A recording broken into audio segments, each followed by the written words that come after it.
हमारा जो भी एजुकेशन सिस्टम है या जो भी बचपन से आज तक हमारी कंडीशनिंग हुई है, वो पूरा फोकस सिर्फ एक ही चीज के ऊपर है, वो है कि पैसा कमाओ। सब एग्री करते हैं इस बात से? तो पैसा कमाने पे तो सबका फोकस है, लेकिन कुछ ऐसा है जो इससे बहुत इंपॉर्टेंट है, उस पर किसी का फोकस नहीं है। पैसा कमाने से भी ज्यादा जो इंपॉर्टेंट है वो है कि आपने कितना पैसा बचाया। इंपॉर्टेंट है या नहीं है लॉन्ग टर्म में? सपोजिंगली आपने 50,000 रुपए महीने का कमा तो लिया, लेकिन आपके खर्चे हैं 55,000 रुपए के, क्या करोगे?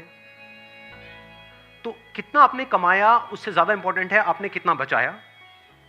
कितना बचाया इससे भी ज्यादा इंपॉर्टेंट है कि जो बचाया उसको किस तरीके से इन्वेस्ट किया। ये कितने लोग समझ पा रहे हैं इस बात को? बट ये हमको कहीं नहीं सिखाया जाता है। स्कूल्स में, कॉलेजेस में, घर पे भी इसकी इतनी बात नहीं होती है कि पैसे को इन्वेस्ट कैसे करना है, स्मार्टली कैसे इन्वेस्ट करना है। क्योंकि अगर आपको स्मार्टली इन्वेस्ट करना आता है और आप मान लो महीने का, मैं बहुत बड़ी बात नहीं करता, 2-3 हज़ार रुपए भी इन्वेस्ट करते रहते हो अभी से, इस एज ग्रुप से, which is around 25 years 30 years, तो आने वाले 20 साल बाद, 30 साल बाद पता है आपके अकाउंट में कितना पैसा हो सकता है? अगर स्मार्टली इन्वेस्ट करते हो तो करोड़ों रुपए हो सकते हैं। तो this topic today is extremely important, चाहे आप मेल हो चाहे फीमेल हो।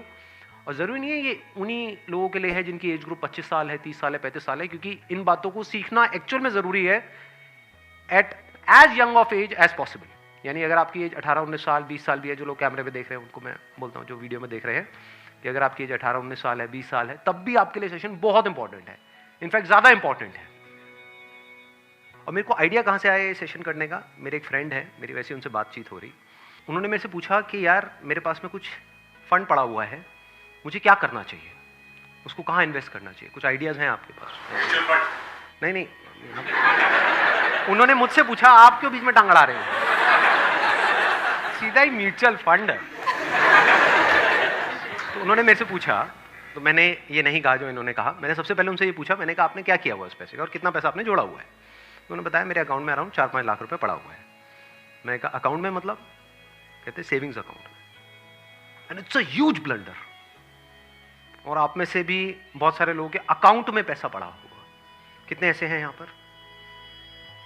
सेविंग अकाउंट में इंटरेस्ट कितना है पता है? 3%, 3.5%। इन्फ्लेशन कितनी है? इन्फ्लेशन पता है ना हम सबको क्या है? मान लो आज हम पेट्रोल खरीदते हैं, कितने का है पेट्रोल? कितने रुपए लीटर है? 73। ये आज से 20 साल पहले कितने का था? 20-25 रुपए का। तो 25 रुपए से बढ़ करके आज कहां हो गया है? 73 पे पहुंच गया। तो ऑलमोस्ट 3 गुना बढ़ गया है। तो अगर वो पैसा आपके सेविंग अकाउंट में पड़ा होता तो क्या वो 3 गुना बढ़ जाता? तो आप लॉस में हो। समझ गए? इन्फ्लेशन का जो रेट है अप्रॉक्सीमेटली आप कह सकते हो 6% के आसपास मान लेते हैं, वो वेरी करता रहता है। बट अगर 6% इन्फ्लेशन है और 3% आप अर्न कर रहे हो उस पैसे पे, तो आप कमा नहीं रहे हो, आप गंवा रहे हो, क्योंकि उस पैसे की वैल्यू कम होती चली जा रही है और आप खुश हो रहे हो कि मैं पैसा जोड़ रहा हूं। आप जोड़ नहीं रहे हो, आप बेवकूफी कर रहे हो। तो इस तरह की कुछ चीजें हैं जो हमको सीखनी बहुत जरूरी है। और जैसे मैंने उनको ये बात बोली तो it was a surprise for him. मैंने कहा ये पैसा सेविंग्स में क्यों पड़ा है, इसकी एफडी क्यों नहीं कराई? क्योंकि एफडी में एटलीस्ट 7% इंटरेस्ट है। कहता मैंने कभी सोचा ही नहीं ऐसे, मेरे को किसी ने बताया ही नहीं इसके बारे में, कभी सिखाया ही नहीं। और ये कोई छोटी प्रॉब्लम नहीं, बहुत बड़ी प्रॉब्लम है। मैंने कुछ कैलकुलेशंस करी, फिर उनको मैंने बताया, मैंने कहा अगर सिर्फ इतना सा स्टेप हमने उठा लिया ना, इतना सा जो कुछ भी नहीं है, कुछ घंटे का है, कि जो सेविंग में पड़ा है उसकी एफडी करानी है। एफडी भी अलग अलग ड्यूरेशन की करा दी। कुछ जो हमको पता है कि अभी इमीडिएटली काम नहीं आना है, उसकी मान लो 3 साल की करा दी। कुछ लगता है इमीडिएटली काम आना, तो 6 महीने की एफडी करा दी। अगर इतना सा भी हमने स्टेप उठा लिया तो अगले आने वाले 20 साल बाद कितने का फर्क पड़ जाएगा? Any idea? लाखों रुपए का फर्क पड़ेगा, कम से कम 20 लाख रुपए का फर्क पड़ेगा आने वाले 20 से 25 साल में।